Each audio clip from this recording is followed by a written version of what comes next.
दोस्तों आज फैक्टिफाइड में मैं आपको एक ऐसे देश की सैर कराने वाला हूं जो 2021 में नहीं बल्कि 2050 में जी रहा है। इस देश के खान पान से लेकर लाइफस्टाइल तक, टेक्नोलॉजी से लेकर एटिकेट्स तक सब कुछ जरा हटके है। विजुअल्स देखकर आप समझ ही गए होंगे कि मैं जापान की बात कर रहा हूं। दोस्तों जापान इस साइज में राजस्थान से कुछ ही बड़ा होगा, लेकिन इस छोटे से देश के कारनामों ने पूरी दुनिया को हिला रखा है। अगर आपके मन में भी कभी ये सवाल आए कि फ्यूचर में इंसानों की जिंदगी कैसी होगी, तो बस एक बार आप जापान विजिट कर लेना।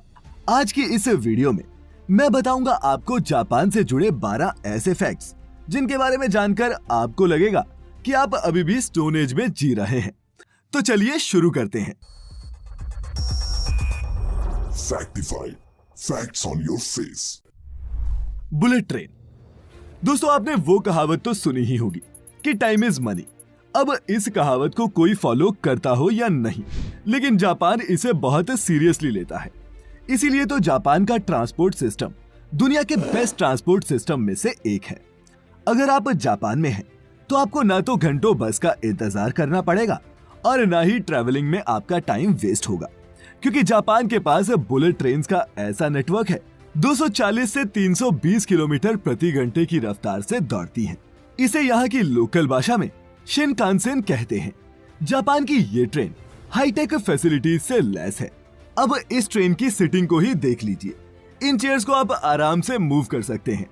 ये ट्रेन जापान के दूसरे शहरों को इसकी राजधानी टोक्यो से जोड़ती है और इस ट्रेन की सबसे बड़ी खासियत ये है कि ये कभी भी लेट नहीं होती। और दोस्तों आपको हैरानी होगी ये जानकर कि इतनी हाई स्पीड से चलने के बाद भी इस ट्रेन से कोई भी साउंड प्रोड्यूस नहीं होती। Land of robots. दोस्तों फ्यूचर पर बेस्ड फिल्मों में अक्सर आपने देखा होगा कि किस तरह आने वाले टाइम में रोबोट्स इंसानों की जगह होटल, रेस्टोरेंट्स और फैक्ट्रियों में काम करते नजर आएंगे। लेकिन जापान के लिए ये कोई फ्यूचर नहीं है बल्कि प्रेजेंट है, क्योंकि जापान के ज्यादातर सेक्टर्स में अब रोबोट इंसानों की जगह काम करने लगे हैं।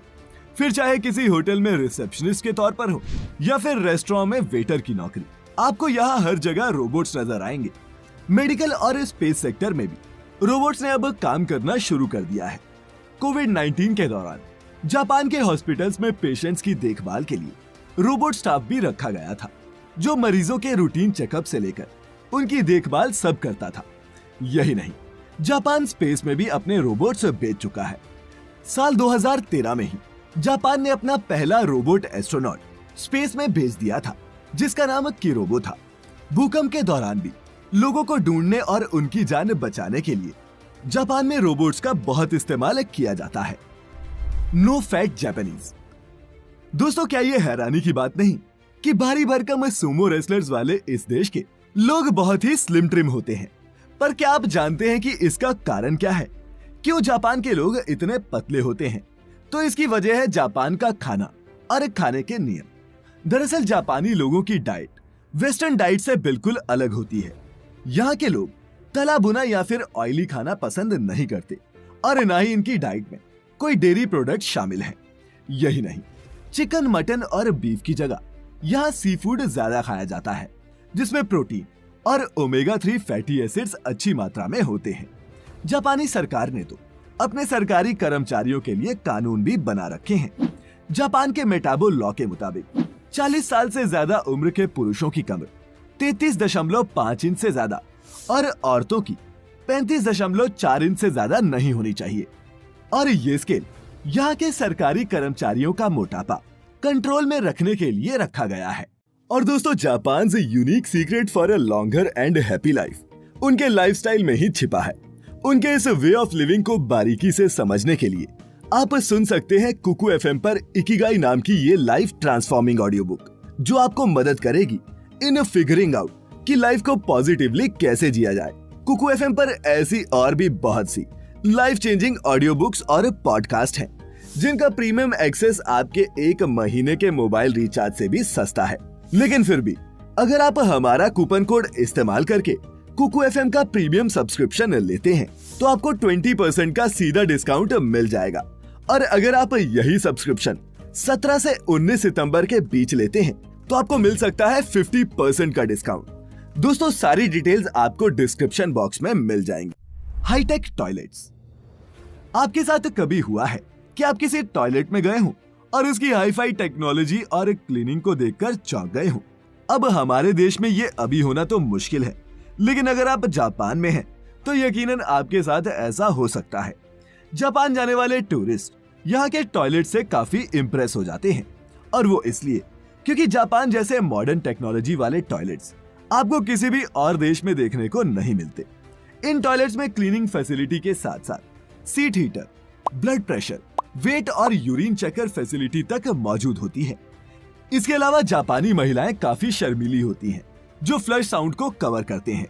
इसीलिए वुमेन टॉयलेट्स में नॉइज डिवाइसेस लगे होते हैं जो फ्लश साउंड्स को कवर करने का काम करते हैं। Automatic bicycle parking.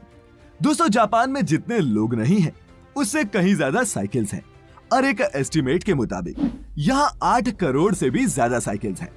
अब इतनी साइकिल्स हैं तो उन्हें पार्क करने के लिए जगह भी तो चाहिए ना। इसका भी यहाँ बड़ा ही हाईटेक सॉल्यूशन है। यह है जापान की ऑटोमेटिक अंडरग्राउंड पार्किंग। यहाँ साइकिल पार्क करने के लिए लोग मैग्नेटिक कार्ड्स का इस्तेमाल करते हैं। कोड स्कैन होने के बाद ऑटोमेटिक लिफ्ट साइकिल को अपने आप पार्किंग एरिया में ले जाती है और उसे खाली स्पेस में पार्क कर देती है। साइकिल को रिट्रीव करना भी उतना ही आसान है जितना उसे जमा करना। वहीं दोस्तों जहां दूसरे देशों में कार खरीदने के लिए आपके पास सिर्फ बैंक बैलेंस होना चाहिए, वहीं जापान में कार खरीदने से पहले पार्किंग सर्टिफिकेट बनाना पड़ता है। जी हाँ, दरअसल स्पेस कम होने की वजह से जापान में बहुत कम पार्किंग एरियाज हैं, और ये सर्टिफिकेट सबूत होता है कि कस्टमर के पास पार्किंग की जगह है, और अगर ये नहीं है तो आप यहाँ गाड़ी लेने की सोच भी नहीं सकते। Capsule hotel. दोस्तों जापान के कैप्सूल होटल इस देश की टेक्नोलॉजी और फ्यूचरिस्टिक सोच का एक बहुत अच्छा एग्जाम्पल है।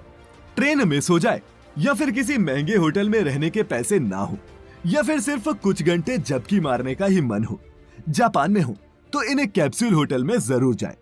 किसी कैप्सूल की तरह दिखने वाले इन होटल्स में सिर्फ बेडरूम स्पेस होता है, लेकिन ये सभी मॉडर्न फैसिलिटीज से लैस होते हैं। टीवी, लॉकर्स जैसी फैसिलिटीज के साथ साथ अटैच वॉशरूम भी होता है। Futuristic symmetries. स्पेस की कमी की वजह से जापान के कब्रिस्तान में जमीन बहुत महंगी है। यहाँ जगह लेने के लिए $1,00,000 से भी ज्यादा पे करने पड़ते हैं। वहीं इसके अलावा हर साल मेंटेनेंस और क्लीनिंग के लिए भी ग्रेवयार्ड स्टाफ को पे करना पड़ता है। जापान में इस प्रॉब्लम को खत्म करने के लिए अब हाईटेक सेमेट्रीज बनाई जाने लगी हैं, जो जापान की ब्यूटीफुल ट्रेडिशन और मॉडर्न टेक्नोलॉजी का एक अनोखा मेल है। जापान के फेमस हाईटेक सेमेट्रीज में से एक है रूरीडेन, जिसे जापान के फेमस कोकुकुजी बुद्धिस्ट टेम्पल के पास बनाया गया है। इस सेमेट्री हाउस में कम खर्च में ग्रेवयार्ड मिल जाते हैं। साथ ही हाईटेक टेक्नोलॉजी की मदद से इन ग्रेवयार्ड्स की देखभाल करना भी आसान होता है। रूरीडेन सेमेट्री हाउस के ऑक्टागोनल हॉल में 2000 से भी ज्यादा बुद्ध स्टैच्यू हैं, जो 2000 सेमेट्री कैपेसिटी को रिप्रेजेंट करते हैं। किसी विजिटर के आने पर जिस बुद्ध प्रतिमा की लाइट ऑन होती है, वही विजिटर के लव्ड वन का स्टैच्यू होता है। माने उसी बॉक्स में विजिटर के करीबी का शरीर रखा होता है। हर बुद्ध स्टैच्यू को यहाँ ब्लू ग्लास लाइट से तैयार किया गया है, ताकि विजिटर्स को यूनिक और पीसफुल एनवायरनमेंट दिया जा सके। और दोस्तों इन हाईटेक ग्रेवयार्ड्स में किसी भी इंसान के शरीर को 33 साल तक रखा जा सकता है। Underground farming. दोस्तों जापान में हर प्रॉब्लम का सलूशन टेक्नोलॉजी है, फिर वो फार्मिंग ही क्यों ना हो। चूंकि जापान का लैंडमास बहुत कम है, जापान अपनी अनयूज्ड टनल्स और सबवे का इस्तेमाल भी फार्मिंग के लिए करता है। क्या आपको यकीन होगा कि जापान के मार्केट में मिलने वाली ये एक्सपेंसिव और हेल्दी वेजीज यहाँ की टनल्स और अंडरग्राउंड एरियाज में उगाई जाती हैं। 2015 में जापान के मेट्रो डिपार्टमेंट ने अपने सबवे टनल्स में वेजीज उगाने का इनिशिएटिव लिया था, और अब ये फॉर्मूला पूरे जापान में अपनाया जाने लगा है। जापान टेक्नोलॉजी की मदद से बिना मिट्टी और कम पानी के साथ फल और सब्जियां उगाता है। जापान के अर्बन एरियाज में बहुत सारी एग्रीकल्चर कंपनीज हैं, जो बिल्डिंग्स और अंडरग्राउंड एरियाज में फल और सब्जियां उगाने का काम करती हैं। अब सोचिए, अगर ऐसा कुछ हमारे देश में हो जाए तो। Unique fruits and wages. अब जापानीज एग्रीकल्चर की बात हो और हम यहाँ के अजीबोगरीब दिखने वाले फल और सब्जियों की बात ना करें, ऐसा कैसे हो सकता है। जापान के क्यूब शेप्ड वाटरमेलन्स तो आपने भी देखे होंगे, लेकिन क्या आप जानते हैं कि जापानी इन क्यूब शेप वाटरमेलन्स को कैसे उगाते हैं? अगर आपको लगता है कि इसके लिए ये जापानी कोई केमिकल फॉर्मूले का इस्तेमाल करते हैं, तो आप दोस्तों गलत हैं। जापान के लोग ये वाटरमेलन्स को क्यूब शेप देने के लिए क्यूब मेटल बॉक्सेस का इस्तेमाल करते हैं, जो फार्मिंग के दौरान इन वाटरमेलन्स को ये शेप दे देते हैं। इस फॉर्मूले को 1978 में जापान के एक ग्राफिक डिजाइनर टोमोयुकी ओनो ने इन्वेंट किया था और अब इस फॉर्मूले के दम पर यहाँ के फार्मर क्यूबिक शेप वाटरमेलन्स को रेगुलर वाटरमेलन से 3 से 4 गुना ज्यादा दामों पर बेचा जाता है। Digital girlfriends. दोस्तों, बिजी लाइफ की वजह से जापान के लड़के शादी या फिर रिलेशनशिप में आना पसंद नहीं करते और ऐसे लड़कों के बीच जापान में डिजिटल गर्लफ्रेंड काफी पॉपुलर है। लव प्लस नाम की एक जापानी कंपनी यहाँ के मर्दों को ये सर्विस देती है। ये वर्चुअल गर्लफ्रेंड एक एनिमी कैरेक्टर होता है जो हर तरह के इमोशन को समझती है। यहाँ तक कि इनमें रोमांटिक फीचर्स भी एडेड होते हैं, जिनकी वजह से इन डिजिटल गर्लफ्रेंड्स की डिमांड और भी ज्यादा बढ़ रही है। जापानी आदमी इन वर्चुअल गर्लफ्रेंड्स को डेट करते हैं और ट्रिप पर भी लेकर जाते हैं, जहां इनकी गर्लफ्रेंड तो वर्चुअल होती है, लेकिन इनका खर्चा रियल होता है। Cleanest country Japan. दोस्तों, जापान अपने नियम कानूनों को लेकर बहुत ज्यादा स्ट्रिक्ट है। कूड़े का डब्बा भर जाने के बाद अक्सर आप उसे अपने घर के बाहर रख देते हैं, ये सोचकर कि जब कूड़ा उठाने वाली गाड़ी आएगी वो अपने आप ये कूड़ा ले लेंगे।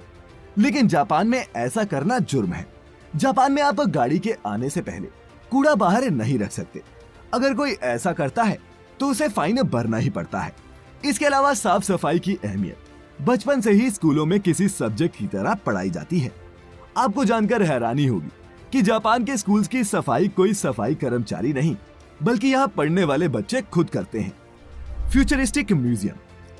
दोस्तों, हम जब भी किसी म्यूजियम में जाते हैं तो हमें वहाँ या तो हिस्टोरिकल चीजें देखने को मिलती हैं या फिर साइंटिफिक।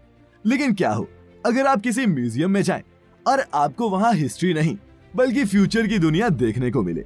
अब दुनिया के किसी और देश में ये होना पॉसिबल हो या नहीं, लेकिन अगर आप जापान में हैं तो ये बिल्कुल पॉसिबल है। जापान का मिराइकन म्यूजियम ह्यूमन इंजीनियरिंग और इनोवेशन का नेक्स्ट लेवल है।